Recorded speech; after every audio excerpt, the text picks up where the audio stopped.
ഇടുക്കി പെരുവന്താനം കൊമ്പൻപാറയിൽ കാട്ടാനാക്രമണത്തിൽ കൊല്ലപ്പെട്ട സോഫിയ ഇസ്മായിലിന്റെ സംസ്കാരം ഇന്നാണ്. പോസ്റ്റ്മോർട്ടം നടപടികൾ കാഞ്ഞിരപ്പള്ളി താലൂക്ക് ആശുപത്രിയിൽ പുരോഗമിക്കുകയാണ്. ഒരുപാട് തവണ പരാതി നൽകിയിട്ടും വനം വകുപ്പ് ഉദ്യോഗസ്ഥർ നടപടിയെടുത്തില്ല എന്ന് കൊല്ലപ്പെട്ട സോഫിയയുടെ ഭർത്താവ് ഇസ്മായിൽ 24-നോട് പറഞ്ഞു. നേരത്തെ കാല് ആണെ കണ്ടിട്ട് ഓടി പിന്നെ താഴോട്ട് വീണിട്ട് കാലിലെ പൊട്ടലുണ്ടായിരുന്നു. ഞാൻ കുട്ടിക്കാണത്ത് മന്ത്രിയെ കണ്ട് പിന്നെ പരാതിയൊക്കെ കൊടുത്തതാണ്. പരാതി കൊടുത്തപ്പോഴത്തേക്ക് അവർ പിന്നെ നിങ്ങൾക്ക് സോളാർ ഇട്ട് തരാമെന്ന് പറഞ്ഞായിരുന്നു. അത് പറഞ്ഞതില്ലാതെ ഒന്നും ചെയ്തിട്ടുമില്ല. ഉദ്യോഗസ്ഥന്മാരൊന്നും തിരിഞ്ഞുകൂടെ നോക്കിയിട്ടില്ല. ഞങ്ങൾ പരാതി കൊടുക്കുമ്പോൾ ഫോറസ്റ്റുകാർ വന്നു ഒന്ന് ഓടിച്ചിട്ട് അവർ പോയ പുറകിലാണ് കയറി വിട്ടു. ഞങ്ങൾ ഇന്നലെ രാവിലെ വിളിച്ച് പറഞ്ഞതാണ്. ഞങ്ങൾ വിളിച്ച് പറഞ്ഞിട്ട് ഫോറസ്റ്റുകാർ വന്നിട്ടുണ്ടായിരുന്നെങ്കിൽ ഇപ്പോൾ എൻ്റെ ഭാര്യ ഇങ്ങനെ മരണപ്പെടത്തില്ലായിരുന്നു. സോഫിയുടെ കുടുംബത്തിന് ഇന്ന് തന്നെ 10 ലക്ഷം രൂപ ധനസഹായം കൈമാറുമെന്ന് ജില്ലാ കളക്ടർ അറിയിക്കുകയും ചെയ്തു. ഇവരുടെ ആവശ്യങ്ങൾ ഇവർ 3 വീടുകളാണ് ഉണ്ട്. അവരെ മാറ്റിപ്പറപ്പിക്കാനുള്ള കാര്യം നമ്മൾ മാറ്റിപ്പറപ്പിക്കുന്നു.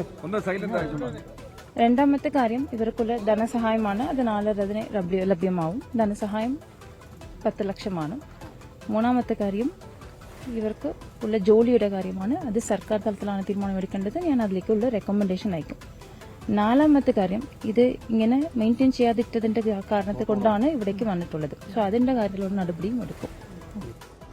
ടോബി ജോൺസൺ, ഇതിപ്പോൾ നമുക്ക് കാണാപ്പാടമായ പ്രൊസീജിയറാണ്. ആൾക്കാർ മരിച്ചു കഴിയുമ്പോഴേക്കും അങ്ങോട്ടേക്ക് എത്തും.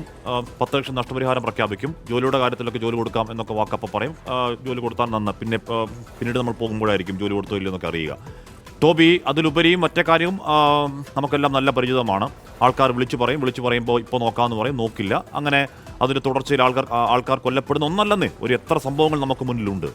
എപ്പോഴാണ് സംസ്കാരം, ഏതു രീതിയിലാണ് നാട് യാത്രയപ്പിനൊരുങ്ങുന്നത്? ടോബി, ഹാഷ്മി, അല്പസമയം മുമ്പ് നമ്മൾ കേട്ടത് സോഫിയയുടെ ഭർത്താവ് ഇസ്മായിലിന്റെ വാക്കുകളാണ്. അദ്ദേഹം പറഞ്ഞതും ഹാഷ്മി പറഞ്ഞതും ആ സെയിം കാര്യമാണ്. അതായത് അദ്ദേഹത്തിന്റെ വാക്കുകളിൽ കൃത്യമായി പറയുന്നു, പലതവണ പരാതി പറഞ്ഞതാണ്. ഇത് 1-2 തവണയല്ല, പലതവണ പരാതി പറഞ്ഞിട്ടും ആ സംഭവം നടക്കുന്ന സമയത്ത് അവിടേക്കൊന്ന് വന്ന് എന്തെങ്കിലും ചെയ്തിട്ട് അവർ പോകും. അതിനപ്പുറത്തേക്ക് ശാശ്വതമായിട്ടുള്ള ഒരു പരിഹാരം ഉണ്ടായിട്ടില്ലായിരുന്നു. ഒപ്പം തന്നെ ആ സംഭവം നടക്കുന്ന ഇന്നലെ രാവിലെ തന്നെ ഇതുപോലൊരു കാട്ടാന ഭീതി ഉണ്ട് എന്ന് വനംവകുപ്പ് ഉദ്യോഗസ്ഥരെ എല്ലാം അറിയിച്ചതാണ്. എന്നിട്ടും ഒരു നടപടി ഉണ്ടായില്ല. അതിനുശേഷമാണ് ഇത്തരത്തിലുള്ളൊരു ദാരുണ അന്ത്യത്തിലേക്ക് കാര്യങ്ങൾ പോയതെന്ന് അവരുടെ ഭർത്താവ് തന്നെ അത് സാക്ഷ്യപ്പെടുത്തുകയാണ്.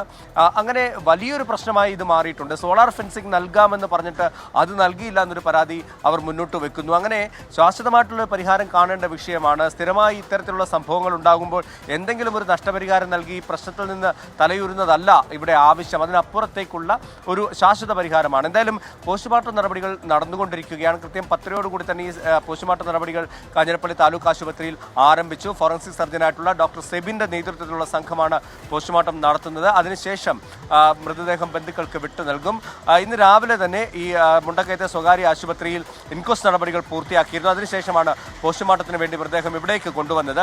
അപ്പോൾ ഇവിടെ പോസ്റ്റ്മോർട്ടത്തിന് ശേഷം ഏകദേശം 12 മണിക്ക് കഴിയുമ്പോൾ തന്നെ ഇവിടെ നിന്നും മൃതദേഹം ചേന്നാപ്പാറയിലേക്ക് കൊണ്ടുപോകും. അവിടെയാണ് ഈ പൊതുദർശനവും മറ്റുമൊക്കെ ഉള്ളത്. പൊതുദർശനം അവിടെ ഒരു പള്ളിയിൽ ആദ്യം പൊതുദർശനം നടത്തും. അതിനുശേഷം ഒരു സ്കൂളിലും പൊതുദർശനം ഉണ്ട് എന്നാണ് നമുക്കിപ്പോൾ മനസ്സിലാക്കാൻ സാധിക്കുന്നത്. അതിനുശേഷമാണ് വൈകുന്നേരത്തോടുകൂടി വരിക്കാനി പള്ളിയിൽ കൊണ്ടുവന്ന് ഈ മൃതദേഹം സംസ്കരിക്കുക.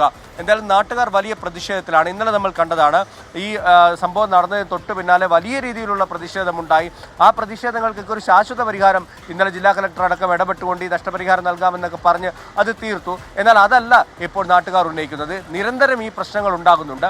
അതിനൊരു പരിഹാരമാണ് ആവശ്യം. അതുകൊണ്ട് തന്നെ ആ കാര്യം പറഞ്ഞുകൊണ്ട് ചില പ്രതിഷേധങ്ങളൊക്കെ ഇന്നും ഉണ്ടായേക്കുമെന്നുള്ള വിവരം കൂടി നമുക്ക് ലഭിക്കുന്നുണ്ട്. എന്തായാലും അത് നേരിടാനുള്ള നടപടികളും പോലീസ് സ്വീകരിച്ചിട്ടുണ്ട്. പ്രശ്നം തീർക്കാനുള്ള എല്ലാ ചർച്ചകളും നടക്കുന്നുണ്ട് എന്നാണ് നമുക്ക് മനസ്സിലാക്കാൻ കഴിയുന്നത്. ഹാഷ്മി, ആൾക്കാർ മരിക്കുമ്പോൾ അവിടെ പോയി 10 ലക്ഷം രൂപ ധനസഹായം പ്രഖ്യാപിക്കുന്നതും അവരുടെ ആശ്രിതർക്ക് ജോലി പ്രഖ്യാപിക്കുന്നതും കേരളത്തിലൊരു പതിവ് കാഴ്ച എന്ന് പറഞ്ഞാൽ നമുക്ക് എല്ലാ ആഴ്ചയും കാണാൻ തരത്തിലുള്ള കാഴ്ചയായി അത് മാറുന്നുണ്ട്. അവിടങ്ങളിലെ ആൾക്കാർ ചോദിക്കുന്നുണ്ട്, മരിച്ചതിന് ശേഷം വന്ന് ധനസഹായം പ്രഖ്യാപിക്കാനാണെങ്കിൽ പിന്നെ ഒരു സംവിധാനം എന്തിനാണ് എന്നൊക്കെ ഹൃദയം പൊടിഞ്ഞു പോയവരുടെ ചോദ്യമൊക്കെ നമ്മൾ ഒരുപാട് കേൾക്കുന്നതുമാണ്.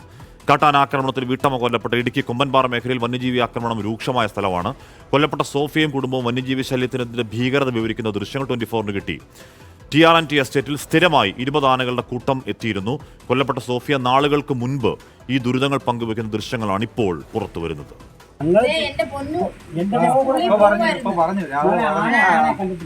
ആന ആ എവിടെ വെച്ചുണ്ട് അവിടെ ആ പുള്ളി പോകുമ്പോ കാണിക്കും നിങ്ങളങ്ങ് തോന്നും ആന നേരെ വരുമോ കൊച്ചു വീണ് ആന പേടിച്ചോണ്ട് അവള് പറയുന്നുണ്ടോ